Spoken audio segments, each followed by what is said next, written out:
కొలతలతో సంబంధం లేకుండా 600 రోజు కూలీ ఇవ్వాలని, ప్రతి ఒక్కరికి 250 రోజుల పని కల్పించాలని, కుటుంబంలో అందరికీ పని కల్పించాలని డిమాండ్ చేశారు అఖిల భారత ప్రగతిశీల వ్యవసాయ కార్మిక సంఘం రాష్ట్ర ప్రధాన కార్యదర్శి పి రామకృష్ణ.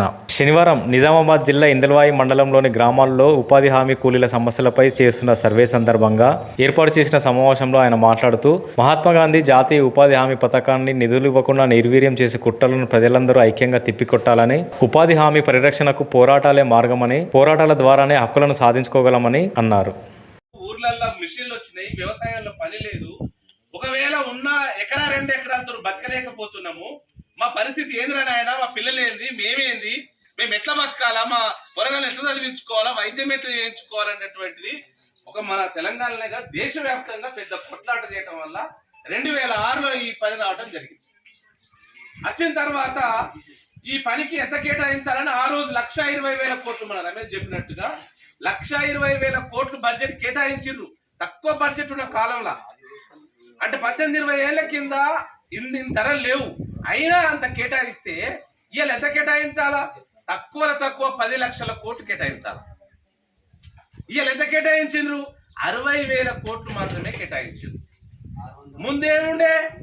ముందు సీసీ రోడ్లు లేకుండా ఈ పనిలే, మిషన్లు తీసుకున్నందుకు యంత్రాలు లేకుండా ఈ పనిలే, ఓన్లీ మనుషులు మాత్రమే పని చేయాలా అనేటటువంటి రూల్ ఉండే. ఇప్పుడు మెల్లమెల్లగా ఏమైంది? 40% ఫీల్డ్ అసిస్టెంట్ తెలుసు, 40% ఇళ్ళకెళ్ళి సీసీ రోడ్లు కట్టుకోవచ్చు, మన గెటర్లు కట్టుకోవచ్చు, గ్రామ పంచాయతీలు కట్టుకోవచ్చు, మిషన్లతో పని చేసుకోవచ్చు. ఇగో ఇంకా 60% అంటే మామూలుగా ఈ పని ఎండాకాలం ముందట 4 రోజులు పని చేసినామని చెప్పుకొని చేతులు దురుపుకునేటటువంటి పని చేస్తున్నాం. దీనివల్ల మన ఆదాయం ఎట్లా పెరుగుతుంది? ఇవాళ ఏమంటున్నారు? ఒక ఇల్లు బతకాలంటే, ఒక కుటుంబం బతకాలంటే కనీసము 26,000 రూపాయల ఆదాయం కావాలని సుప్రీంకోర్టు చెప్తుంది, సర్కారు చెప్తుంది. నెలకు 26,000 రూపాయల ఆదాయం కావాలి. అంతకన్నా తక్కువ వస్తే వాళ్ళు దరిద్రంలో ఉన్నట్టే, గరీబ్ అయినట్టే, వాళ్ళు బతకలేనట్టే అని సర్కారు చెప్తుంది. నేను చెప్పే మాట కాదు, సర్కారు చెప్పే మాట కాదు. మనం ఏదో మన మీద పేదల కోసం ఈ రైతుల సంఘంలో ఎక్కువ ప్రేమతో చెప్తుంటే మన మాట కాదు. ఇది సర్కారు చెప్పే లెక్క.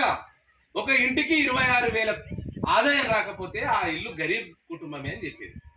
26,000 రూపాయల కుటుంబం ఇక్కడ ఉన్న వాళ్ళందరికీ, నాకు తెలిసి ఈ ఊర్లో కూడా నెలకి 26,000 రూపాయల ఆదాయం వచ్చేటోళ్ళు ఒక 10 మంది ఉన్నారో లేదో నాకు తెలుసు. ఒక ముచ్చట చెప్తున్నా, ఒక 10 మంది ఉన్నారో లేదు. అంటే మిగతా వాళ్ళంతా ఏమన్నట్టు? దుబాయ్ మస్కట్ భర్త అయినా కూడా, భార్య ఇక్కడ పనిచేసినా కూడా 20,000 రూపాయల ఆదాయం రాదు. ఆడ 18-19,000 రూపాయలు, అక్కడ 1,000 రూపాయలు అయినా కూడా చేస్తే కూడా భార్య పిల్లల్ని వదిలిపెట్టిపోయినా కూడా ఈ సుప్రీంకోర్టు చెప్పినట్టుగా కనీస వేతనాల చట్టంకు సరిపోయే కూడా వేతనం రావటం లేదు. అంటే దేశం ఏమైతున్నది? మన దేశం వెలిగిపోతున్నది, మనం ఏమైపోతున్నాం అని మాట్లాడుతున్నాం కదా. మరి ఏమైపోతున్నాము? ఈ ఉపాధి పని కోసమే కొట్లాడుతున్నాం. ఈ పనిలో కూడా సరిగా పైసలు వస్తలేవు, ఆ విషయం వేరే. ఈ ఉపాధి పనిలో కూడా పైసలు వస్తలేవు. కొలతల మీదకి వెళ్ళి పైసలు అంటారు. నెలకు రోజుకు 600 రూపాయల వేతనం కావాలని మనం మాట్లాడితే, మేము 350-400 ఖచ్చితంగా చేస్తున్నామయ్యా అని మాట్లాడుతున్నారు. 100 రోజుల పని అంటే ఒక ఇంటి 4 పని చేసేటోళ్ళు ఉంటే ఎంతమంది?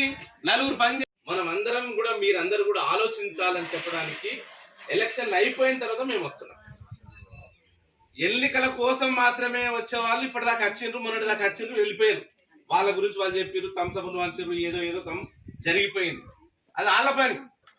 మా పని ఏంటంటే మీరందరూ మూటిగా ఉండాలా, యూనిట్గా ఉండాలా. మనం కొట్లాడి సాధించుకున్నటువంటి పని మెల్లమెల్లగా తీసేసేటటువంటి ప్రయత్నం చేస్తున్నారు. తీసేస్తే మనకేం పోతుంది అని మనం అనుకుంటే అనుకోవచ్చు. ఊర్లలో పని లేదు, ముందట్లాగా పని లేదు. బీడీ కార్యక్రమాలు సరిగా నడవక ఈ పని కూడా వస్తున్నారు అక్కలు. దుబాయ్ మాస్కట్లో ముందట్లాగా పని లేదు, అక్కడ కూడా సరైనటువంటి రేట్లు పెరిగిపోయి గదే 1,000 రూపాయల పని అయితే పిల్లల పిల్లలు కూడా సరిగా బతికేటటువంటి స్థితి లేదు. మరి ఏం చేయాలని ఆ రోజు అనేక కొట్లాటల వల్ల 2006లో ఏ చట్టమైనా కొట్లాటతోనే వస్తుంది. యాది పెట్టుకోవాలి మీరంతా. గ్రామ పంచాయతీ నిర్మించుకోవడానికి కొరకో, గట్టెలు నిర్మించుకోవడానికో, రోడ్లు నిర్మించుకోవడానికో గ్రామ పంచాయతీ ఎంపీడీఓలు, ఎమ్మెల్యేలు అందరూ తీర్మానం చేసి వాటిని చేస్తున్నారు. మనం వాటిని చేయడం మనం తప్పు పట్టట్లే, వాటికి వ్యతిరేకం కాదు. కానీ మాకు చేతి నిండా పని లేకుండా, మా పొట్ట నిండా తిండి లేకుండా నువ్వు రోడ్లు వేస్తేంది, గ్రామ పంచాయతీ కడితేంది, గటర్లు కడితే ఏంది నాయన, ముందు మా బాగోగులు చూడమని అంటున్నాం మనం. గటర్లు కట్టండి, మరి వాటికి కేటాయించిన నిధులు ఏమవుతున్నాయి, అవి ఎటువైపు పోతున్నాయి? మరి మా జేబులో నుంచి కట్ చేసి మా రోడ్లు మాకేస్తున్నావు కదా, అవిటికి కేటాయించిన డబ్బులు ఎందుకు కేటాయిస్తారని చెప్పేసి మనం అడగాల్సిన అవసరం ఎంతైనా ఉన్నది. అడగకపోతే రేపు రాబోయే కాలంలో ఉపాధి హామీని పూర్తిగా తీసేయడానికి అవకాశం ఉంది. అందుకు నిదర్శనం ఒకటే, ఇక్కడ దుకాలు వేసుకుందాం 2 నెలలు 3 నెలలు మన ఊర్లో పని నడుస్తుండే, కనీసం ఒక 3 నెలలు అవ్వాలి పనికి పోయి చేస్తుంది. కానీ ఈ రోజు పట్టుమని కొడితే మీ ఊర్లో నెల రోజులు కూడా పని దొరకదు మనకు. ఎందుకు దొరకదంటే బీహార్ నుంచి, ఉత్తరప్రదేశ్ నుంచి, పశ్చిమ బెంగాల్ నుంచి ఇక్కడికి వచ్చి ఉపాధి గుత్తాలు పట్టుకుని ఎకరాల కొద్దీ తుకాలు వేసిపోతున్నారు, నెలలోపు వేసిపోతున్నారు. మనకేం పని లేదు. సరే అడ్లు వచ్చినాక అడ్లను ఆరవోసుకుందాం అని అంటే అడ్లు ఆరవోసేటప్పుడు కూడా గంటకు 100 రూపాయలు ఇచ్చి అమౌలతో అడ్లు మొప్పించుకుంటున్నాం. మీ ఊర్లో ఉందో లేదో నాకు తెలుస్తలేదు ఆ విషయం. అంటే ఏమర్థం అవుతుంది, వాళ్ళకి అక్కడ పని లేదు కాబట్టి మన దగ్గరకు వచ్చి పని చేస్తున్నారు. మరి అక్కడ ఎందుకు పని లేదు?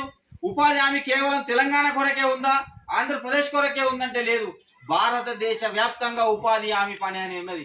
మరి అక్కడ వాళ్ళకి పని ఎందుకు లేదంటే అక్కడ పనిని ఎత్తివేయడం పడింది కాబట్టి, అక్కడ పనిని నిర్వీర్యం చేసిరు కాబట్టి, వాళ్ళకి అక్కడ గిట్టుబాటు అయితలేదు కాబట్టి ఈరోజు వాళ్ళు మన దగ్గరగా వలసలు వచ్చి మనం చేయాల్సిన పని వాళ్ళు చేస్తున్నారు.